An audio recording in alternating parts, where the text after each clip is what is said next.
I think this is the most significant financial crisis in the post-war period. There are fears the sell-off will continue on Wall Street. Soaring gas prices, falling home prices, and rising unemployment. Do you think that we might see a rehash of 2008-like financial crisis? I think at this point of time, given the global situation, I am structurally bullish on gold. Okay. I wouldn't take it off the table even though it has gone up a lot last year. Your main source of income is your job or your business. It should not be investments. If investments is spoiling your night's sleep, then you have a problem. In my 25 years of investing, I have not come across perhaps any individual in the local markets who has shorted Indian markets and made money. Let's say if you have a gold mutual fund which has an E01 of 50,000 crores, that means, let me repeat and please confirm, you should have 50,000 crore worth of physical gold of a certain purity, of a certain weight and size in your coffers. In fact, can we say one way, Saurabh, that it's not the gold price which has gone up actually. Some portion of it is fiat currency losing its purchasing power. Therefore, there will be huge geopolitical shifts for many, many years.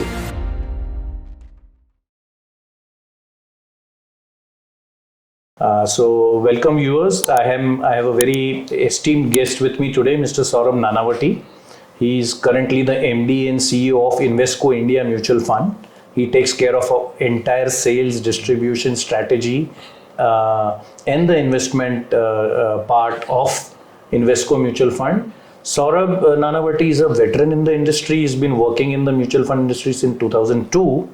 Earlier, prior to being in the mutual fund industry, he's also worked as a chief investment officer of HDFC Life Insurance Company. He's had an experience before that also, but these are two prominent experiences that come to my mind. Saurabh, welcome to my podcast. Thank you, Nirav. Saurabh, we are meeting at a very opportune time.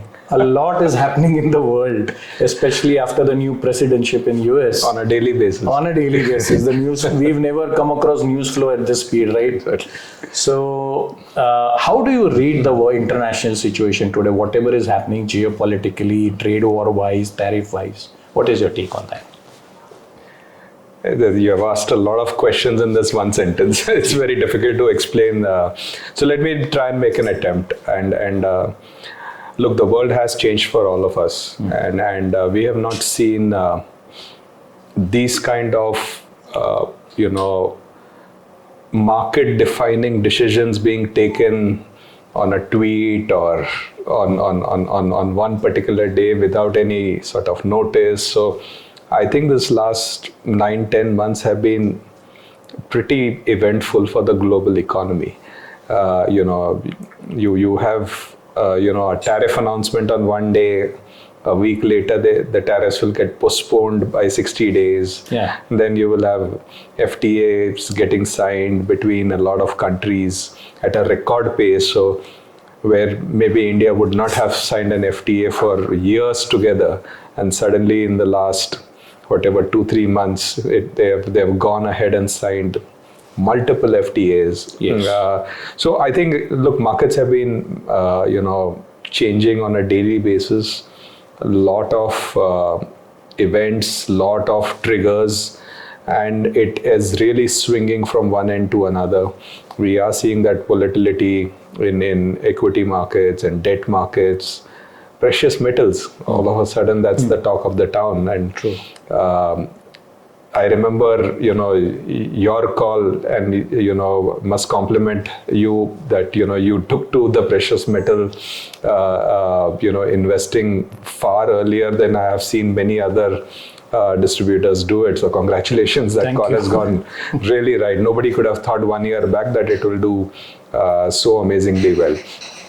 But look, at a very high level, I think the big trend is de-dollarization. So the US $38 trillion debt is unsustainable. How it will transpire with the devaluation of its currency, or there is some other solution to it, only time will tell. But it is now becoming so large that everybody has started taking an insurance policy against it. So each and every nation is reacting, and it's reducing the dollar assets, because of which the dollar is also depreciating against almost all currencies minus the Indian rupee. That's a separate discussion. And on the other side, this tariff war and the way, the leader of the global economy, which was US earlier, and perhaps it's leaving its leadership position and saying that we will focus on what is good for the US alone. I think those are 2-3 very big trends which the world is waking up to. And therefore there will be huge geopolitical shifts. For many, many years, if you would be a NATO member, you did not require to spend on defense because you were getting that protection from a few countries in the NATO. But now everybody has to rethink that, I have to take care of my own country, my own defense budget. I need to make my army stronger. So that whole globalization theme has now become a localization theme at a very macro level. And it has huge implications then on the markets on a day-to-day basis. So yes, very, very eventful year. And it will continue to remain eventful for the next 2-3 years at least, according to me. Yes. So it's a to each his own world, right? Absolutely. Everybody, as you said about NATO and other countries also, everybody should be now taking care of themselves. Yes. Okay. So what would be the repercussions from a financial market perspective? What you mentioned about insurance, everybody is trying to insure themselves. So what is an insurance to all this? I think gold logically and silver, maybe both these have been very clearly the identified sort of assets, which is an insurance to any of these big global accidents, stroke events which can occur. And therefore, personally, I'm yet structurally bullish on gold at this point of time. Silver, let's keep that aside. It's more, it's fairly volatile, and therefore, only people with a very strong heart should do that. But gold is a structural play. It should be there in your portfolios. What percentage, let your advisor and yet let your own, planning and profile decide that allocation, but you should have an X percentage in gold. I think increasingly in the US, we are seeing advisors asking their clients, where it used to be a 60-40 allocation, 60% to equity, 40% to debt, that shift a portion to gold. For the first time that is being introduced. And even if it is going to be a small percentage, just that shift from US debt to gold will have a lot of ripple effects. There is not enough gold in circulation, so the prices can shoot up.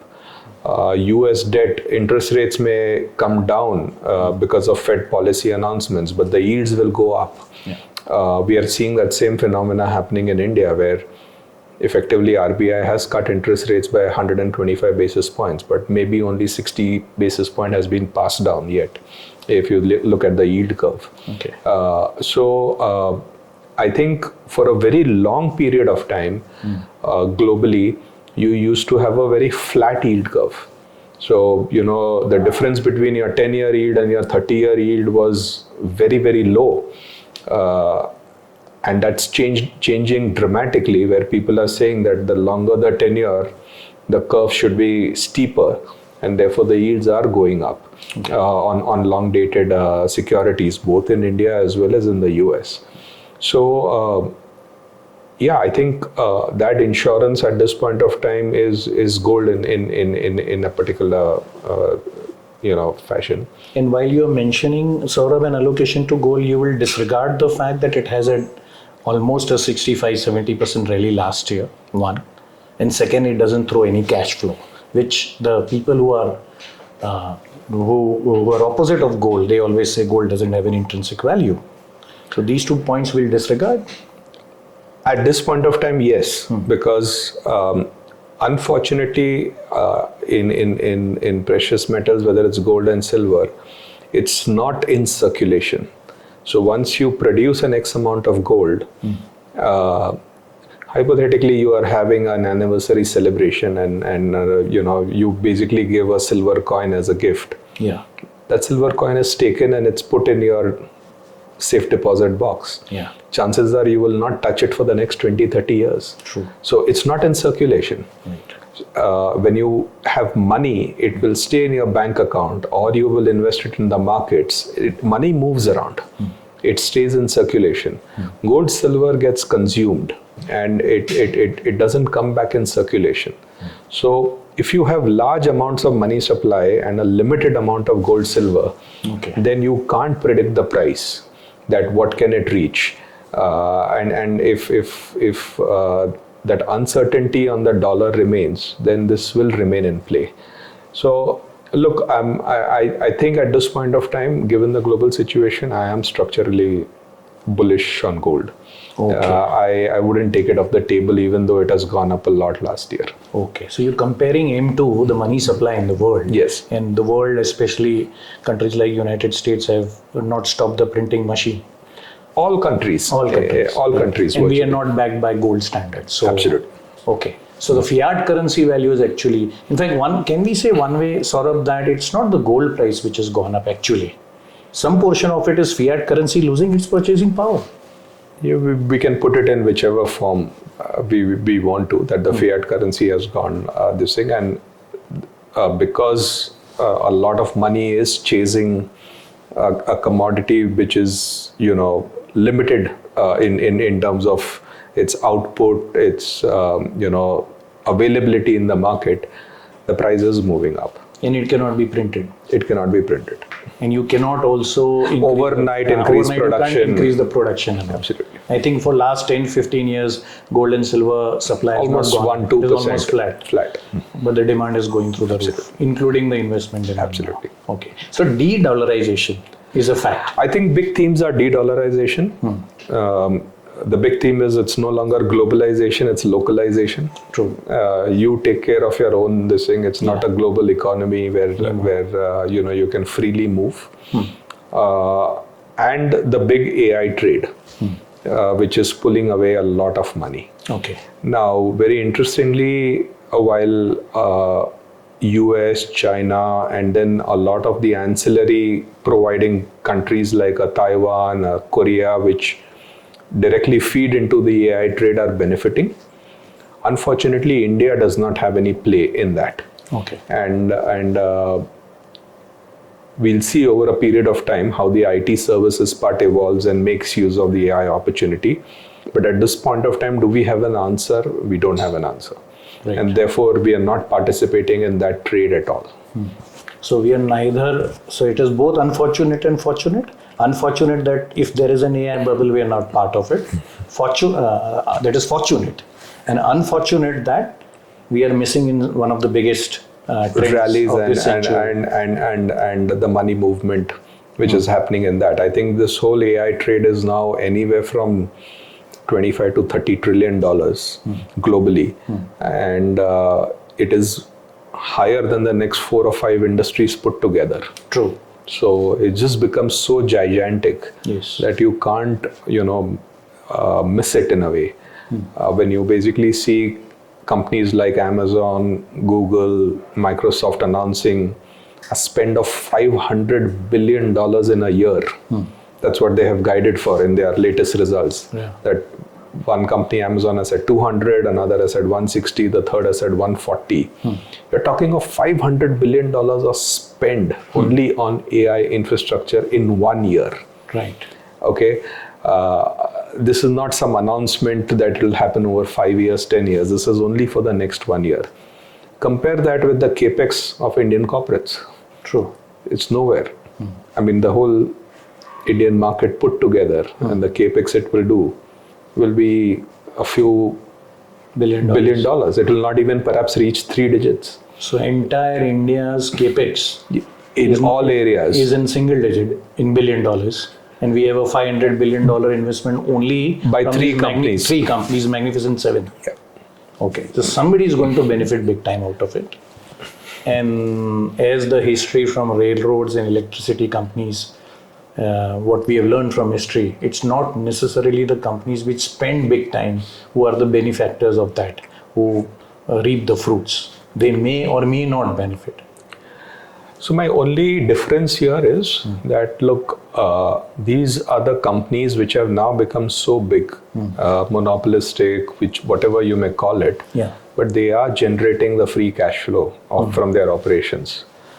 And then they are investing it all in a technology which can be the next sort of industrial revolution in the world. So they want to be on top of it and control it. Right.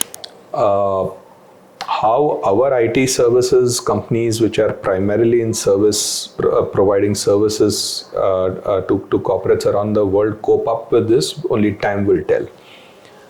Definite benefit of AI will be the productivity improvement at a corporate level.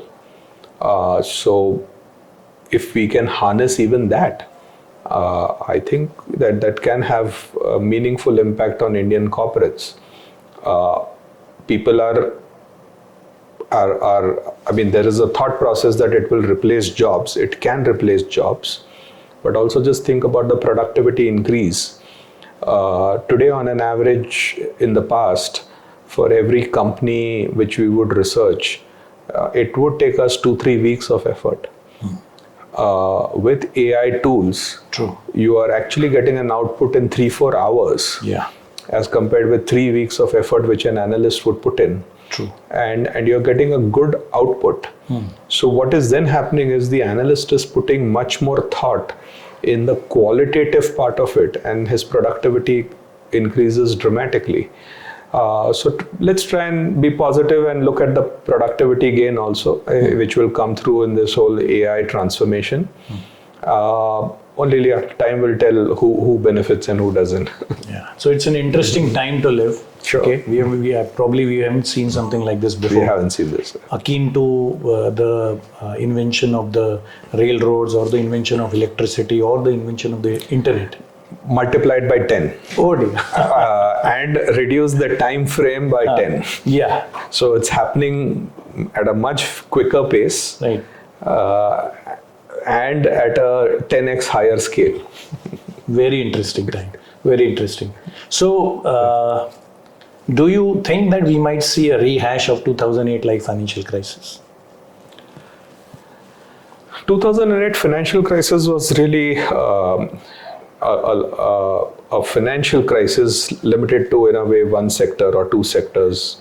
You had the real estate crash also at that point of time on the residential side. It was linked on those two counts. This one is encompassing a lot of industries. So either you have productivity gains across a lot of industries, or you basically, if you spend a lot of money and if it doesn't produce something, then there will be a lot of spend which has occurred, and it has not generated, or it has not been monetized enough. It will have its repercussions. Let's see. Let's hope that it plays out positively, and it's like an industrial revolution which just transforms the way we do business. So that question, Saurabh, was emanating from the fact that a sitting US president is keen on devaluing his own currency, which happens to be the reserve currency of the world. But from what he said in the market publicly, that he's not bothered about the world. He's bothered about US, make America great again. Right. So he's bothered about his own companies, and he wants manufacturing to come back to the US, all investments to be coming back to the US, and he's not bothered about globalization. So I think he's gone on record to basically say that because they were the reserve currency, the dollar became more expensive and others benefited out of it, and he wants to change that. So he definitely has his views on it. Again, only time will tell whether he was saying it correctly or it played out very differently. But at a $38 trillion debt, I think it's unsustainable. Yeah. So that is one event that might That should scare us, right? Yeah. Okay. So how do we prepare for it? Like for my clients, our flagship product is we have some beautiful inventions in the mutual fund industry. I am a huge fan of SIP and STP, where if you want to counter a volatile asset, you go through the systematic route. Another is our multi-asset funds. Sure. So last year I took this call outside of giving precious metals to my clients, anywhere between 25 to 35%. Around October to December, we also took a call that our flagship product would be a multi-asset fund. Wow. So for the benefit of our viewers, please explain how a multi-asset fund is designed and how does it work in a volatile environment. What is a multi-asset mutual fund? So I think one common misconception in India amongst a lot of investors is mutual funds is the best way to play equity markets. Yeah. Mutual funds is a vehicle. You can basically invest through mutual funds into debt, into precious metals, and the beauty of this whole product is extremely strong regulation, extremely strong guardrails. Yeah. By guardrails, I mean today when you buy a gold ETF, Okay. we actually physically have to buy that gold bar and keep it in the as in deposit mutual fund. as a mutual fund. And there will be two auditors who will be going and checking and counting these bars literally on a daily basis. There is underlying gold and silver against which it is not like a paper purchase which you are making. There is an underlying metal behind it. And that's courtesy very strong regulations from SEBI, which have been clear for all these years. So I think the multi-asset allocation funds basically cut across everything and just give you that option in one single fund rather than buying 5 different funds and trying to balance it out, yourself. Here the multi-asset fund, the fund managers, it's a combination of fund managers who will do the rebalancing for you within the fund very seamlessly. Right. And it is a far more tax efficient way. And it just basically keeps you prepared for these volatile times. For example, if today if I have to speak about Invesco multi-asset allocation fund, which we launched a year back, Sure. we are fairly clear about the sequence of allocation.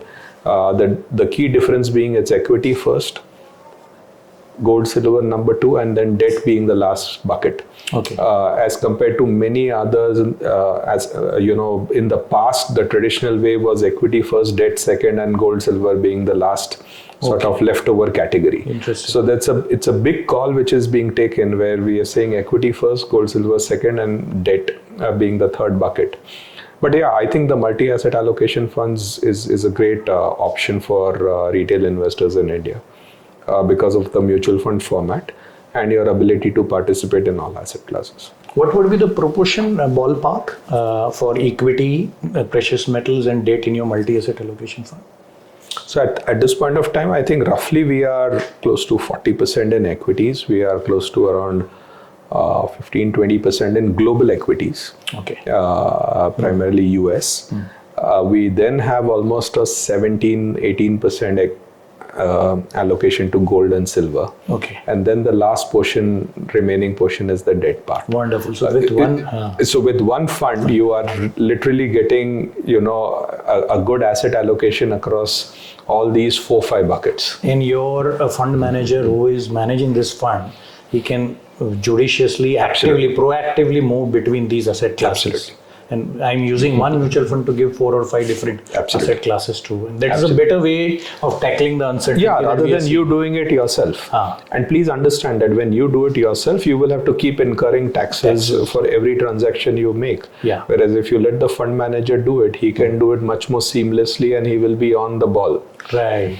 And I just wanted, sorry, I interrupted you once. You mentioned about gold. So for the benefit of our viewers, let's say if you have a gold mutual fund which has an AUM of 50,000 crores, that means, let me repeat and please confirm, you should have 50,000 crore worth of physical gold of a certain purity, of a certain weight and size in your coffers, under your control. In the safe deposit vaults of a bank, of a custodian bank, which is independently verified by two auditors who will go and verify that on a virtually on a daily basis, that this is what you have bought and this is what you have sold. And same applies for silver mutual fund. Absolutely. And is it that you have to first acquire the metal, then you can create mutual No, funds? I think that system is set. So depending on the flows coming in, it keeps happening in parallel. So then, but you won't have a mismatch. The limited point is you won't have a mismatch. Never ever. Yeah. Doesn't matter how much the flows increase. So that's where I think the mutual fund industry in the last 4-5 years has definitely come of age. Till around 2020, I've been in this industry for a few decades now. We literally had to sell the mutual fund product, what it means, how we operate. I think perhaps post-COVID, the whole acceptance of this as a great vehicle has just taken off in India.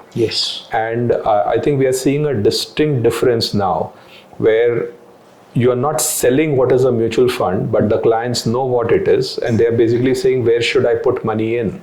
Which particular fund or which particular strategy? So you are having a far more productive discussion easily and the message is spreading. So I think to that extent, we are in a sweet spot. And we are hoping that this whole industry transforms and develops into all asset classes rather than it only being looked at as equity mutual funds or equity as an asset class. I think that's the whole objective. Having said that, long way to go, just 5 crore, 6 crore retail investors. So, the next 10 years, if this number does not reach 20, I will be disappointed. Wonderful. Well, that's the beauty. Last year when I took a call of my practice, one of the biggest call of moving from equities to precious metals, it was a piece of cake for me. I mean, mutual fund industry gave me the entire bouquet of products. Tomorrow, if I believe post equity correction that I want to move back from precious metals to equity, you can do it in a jiffy. No, just two clicks and you're done, right? Think about going and buying another asset class and what you have to go through. From a taxation perspective, one click of a button and you get a capital gain statement tax. And it's just so seamless for you to file it. Whereas any other asset class, you will have to basically go and put in your cost of acquisition, cost of selling it, and doing all the calculations. So this really provides you convenience at the nth level. And the best part, Saurabh, even in like let's say I'm afraid of silver volatility. Yet I want to participate in the silver rally. If I'm bullish on, as we are bullish from a 2 to 3 year perspective, why can't I do an STP, a systematic transfer plan or an SIP? Absolutely. I mean, it's a punisher for all else. Absolutely. It's a wonderful way. And I can also exit systematically. Like I'm doing for my clients right now. So, so I think besides real estate, congratulations on that call. It was a brave call and it paid off well. Thank you. I mean, I still can't, I don't know how I made that call, but it was, and I think now people like Morgan Stanley also, as you rightly pointed out, from being into 60-40 ratio equity debt, they moved to 60-20-20. 60 equity. Imagine Americans and Western guys talking about gold. Saurabh, I think besides real estate, there is a myth. If you are a ultra HNI or if you are a family offices, mutual fund is more for laymen and retail investor. It's a myth, right? It's a complete I think even myth. if I'm worth 100 crores or somebody is worth 500 crores, I have never felt the need for myself and for my client to move away from a mutual fund product. You can decide to change the asset class. In fact, I would want to point out another aspect which I have clearly seen in the last 3 years. Exactly 3 years back, you basically had, I would say, 30 family offices in India. I think at this point of time, the number of family offices have grown to 550. So 30 to 550 in a period of 3 years. Promoters have been selling their stakes in the market. And we see promoters coming in on a daily basis and meeting us saying that we want to participate and we will give an X portion, which is a very significant majority. So minus buying their home, they try and put all that money in mutual funds. So if you feel that UHNIs are not this thing, in fact, UHNIs are basically putting even more money in mutual funds than ever before. Okay. So the investment product need not be complicated or sophisticated for me to create wealth.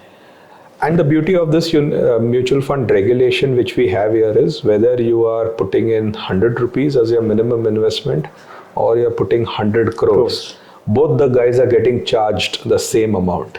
Wonderful. They are part of the same opportunity. Fully democratized product. It's a fully democratized product. What more can you ask for in that sense? Saurabh, you've been a ex-vice chairman of MFI, Association of Mutual Fund of India. So there is a tax pass-through as per the constitution given to mutual funds. I think people often don't talk about it and people are not aware about it. It's a wonderful advantage that one has. Please talk about it. What is a tax pass-through? No, I think the benefit is when we do our trading intraday, you don't pay a tax on every transaction. When a mutual fund changes stocks in an equity fund. So if I'm selling an Infosys and buying a TCS or vice versa or any of these kind of the thing, we do pay an underlying STT tax on the transaction, which is a small amount, but you're not paying capital gains tax on this because it's under the fund structure. Right. So it's only when the investor basically invests and then he redeems at the end. Yeah. He's paying it at that level, but we are not paying it in the underlying structure. So which is different from a portfolio management service scheme. Absolutely. And an alternate investment fund in AIF. Absolutely. Where one is also taxed when one sells his or her because product. there that particular account belongs to you. Okay. So then in that PMS structure, we have a PMS also. So it's not that most of the mutual fund companies will have a PMS structure. True. But you will be taxed at each underlying transaction because that account belongs to you individually. One is in a PMS and AIF vehicle, one is taxed twice. Not twice, but you will be taxed more. For every transaction, every change which takes place, you will be taxed on each of those transactions. Okay. I think tax pass-through in mutual fund is a wonderful gift. And I think you want to elaborate on SIF, the new baby in town? So look, I think it's an innovation which SEBI has allowed, and I think we are in the midst of launching. But let time pass on it. I think I worry at this point of time that the SIF opportunity should not be overblown. And why I say this is, it's a very easy pitch to make that, I will generate money on the upside also, but even if market corrects, I can make money on the downside. In my 25 years of investing, I have not come across perhaps any individual in the local markets who has shorted Indian markets and made money. Okay. So that's a point that needs to be underlined. So my submission is to investors is just let a few years pass. Okay. And you will realize. So can it generate additional returns? Yes, it can. But please also understand the underlying structure of the Indian market and the product, and don't let your expectations go haywire. Okay. The way I would define the expectations is that if hypothetically equity mutual funds have generated, say, over the last 10, 15, 20 years, a CAGR of 15, 18%, as compared with that, the SIF may perhaps generate plus minus 2%. Okay. And you should be very happy with a plus 2% outcome. Right. But equally, because you're shorting the market up to 25%, it can be minus 2 also. True.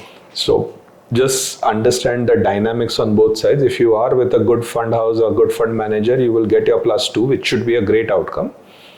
If it doesn't work right, you can be a minus 2. But don't let your imagination run wild that if I'm earning 15% in a mutual fund, I can earn 30% in an SIF. And that's the risk I see at this point of time from a communication standpoint. at this thing. We let this evolve, Let it evolve. over after 3 years, 5 years. I think we'll be better, True. knowledgeable and this thing to discuss this more openly. Meanwhile, we have enough product offering from We the have mutual more fund than enough industry product offerings. to tackle a financial crisis, to tackle, I mean, whether it is a bull run, a sideways market, a bear market. So I think the mutual fund industry can cater to 90-95% of your needs completely, if not 100%. Okay. First fulfill that, then get into all these exotics at a later stage. True. So how do you invest your money, Saurabh? How is your wealth distributed? Is it predominantly into mutual funds? No, I am an active investor. So I have exposure to real estate. I have exposure to mutual funds. I have exposure between equity and debt. I have exposure to art. Oh. So I do have exposure to a lot of asset classes. True. Why I have that? Because I like to get into the details, and sometimes when you are invested, you will get into more details. So it's the fun of investing also. True. One cardinal rule, Nirav, I always tell this thing, people, that your main source of income is your job or your business. It should not be investments. If investments is spoiling your night's sleep, then you have a problem. True. You have either got the wrong advisor or you are basically doing it wrongly. True. So keep your focus on your core job or your business. Investing, the higher your portfolio becomes, but if it is taking more than 10% of your time, then I think you are in the wrong place. So keep that separate. So investments is being a mutual fund distributor. My job is to create passive income for my clients. Sure. And I tell my clients I'm more of a financial psychologist. I take away your financial tension. Absolutely. With whatever money you've entrusted under my authority, and it is my job to take away. If you're still, after giving me money, if you're still stressed, there's something wrong. That's a problem. There's a problem. That's a problem. And I think with mutual funds, slow and steady, you want to spend a few minutes on compounding. We can't end a podcast without the power of compounding. No, I think the returns are there for everybody to see. Right. And it's more about not timing the market, but time in the market, as is commonly said. Right. And the last few years have been phenomenal for the market. So you had a situation where in COVID, everybody thought that, wow, will the world end for us? And little would you have imagined that exactly 5 years later, the market has more than tripled. Yeah. In terms of wealth creation, opportunity, whichever way you want to look at it. Yeah. As mutual fund managers, till say around 2020, we would be tracking around 200, 250 companies. Today we track 550, 600 companies. And because we track so many companies, then it gives us more flexibility to generate higher returns for you by shifting and having that optionality with you. But if this does not work, something else will work. Okay. So our whole universe has also expanded, and the fun in investing has increased even more to that extent. True. Saurabh, I've always been a fan of Invesco investment philosophy, especially in India, what you have evolved. You want to spend 1 or 2 minutes on that? How do you pick a stock? What is your investment philosophy? Look, 2008 was when we started our operations. Okay. I was the first employee in the company, joined on 1st October 2007 to set this up from scratch. And the whole guiding philosophy at that point of time was that in India, you do have that staff fund manager culture. And it yet exists, and nothing wrong with that. But we wanted to be process driven. So we wrote a process way back in 2008. And even after 18, 19 years, we follow it to the T. That same presentation, that same process continues. Okay. So what we want basically to do is that it should be a team effort. We have today 20 fund managers, stroke analysts, stroke dealers working on the equity side. And we have a proprietary stock selection procedure. So while we may track 550 stocks, but we categorize it in 6 buckets. Okay. And we may only have 300 stocks which are categorized. And you can buy a stock in your portfolio only if it is categorized. Okay. If it is not categorized, then you can't buy that stock. So each of the 20 people basically sit together, discuss it, and then decide whether this stock fits in a particular category or it does not fit into a particular category. What we feel good about is after 18 years, we have strong track records in our contra fund, which is a value fund, but we also have extremely strong track records on the growth side of it. Okay. We have a strong track record on our mid-cap fund, but we have an equally strong record on a small-cap fund where the portfolios are completely different. Right. So somewhere the process is holding it all together. True. And therefore, we would want to continue with it. We would only want to make it even more in-depth, robust, qualitative. AI is, as I said, is generating a lot of productivity gains, and then we are putting all our efforts back into getting into that second and third level of due diligence in companies. And it's playing out extremely well for the. So, look, it's a conscious call. No staff fund managers, process-driven fund house. Okay. And then whoever comes, somebody may leave, somebody may come in, but they have to follow the process, and therefore, from a client perspective, the outcome is seamless. Wonderful. So out of a universe of 500, 540, 50 investable companies in India, you categorize 300 stocks, you cherry pick them, you categorize them into 6 categories. Yes. And based on that, your 20 fund managers stroke analyst pick it up and put it in your respective equity portfolio. Absolutely. And as you said, you have different investing styles Yes. to suit different environments. Absolutely. You're not wedded to a growth or a value. We are not wedded to a growth or a value. We are not wedded to the price. We are not wedded to a stock. It's not a buy and hold strategy forever. If we basically get our outcome, we will exit it. Okay. So we are completely dispassionate about. And that is the way to go about investing. It's more to do with generating consistent outcomes over longer periods of time, which hopefully if anybody sees a 5, 10, 15-year track record of all our funds, you will see that coming out. Okay. And it's also avoiding big accidents, which can blow you out. Okay. Spend a minute on your parent, Invesco. How big is it internationally? What is its track record? How much money it manages AUM-wise? So globally, we manage close to $2.1 trillion. Okay. We'll perhaps be in the top 15 asset managers in the world.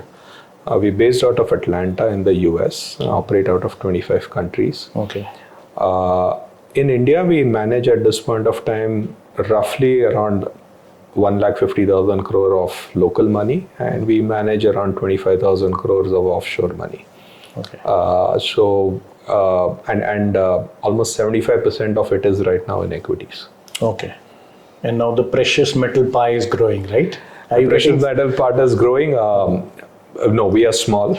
We are yet very small in that. But we do participate from an investment call perspective and our multi-asset allocation funds. I think the big growth in the Indian market as a whole fundamentally has come in equities. Right. Therefore, if that growth is more balanced across debt and other asset classes, I think the industry will be a happier place. We are happy, but it will be a happier place if it spreads out. So Saurabh, correct this myth. This is a very big myth. बहुत हो गया mutual fund में, अब और invest नहीं करना है. And then I tell my clients, see, this is a bouquet. It's not a flower. Exactly. It's not a flower. It is except for real estate pie, Exactly. which anyway we Indians are over invested in. Absolutely. I'm offering you 15, 20 geographies, equities in the world. Also Indian equity, besides Indian equity, debt. I'm offering you precious metal. Absolutely. So you can never have enough of mutual fund. It's a platform.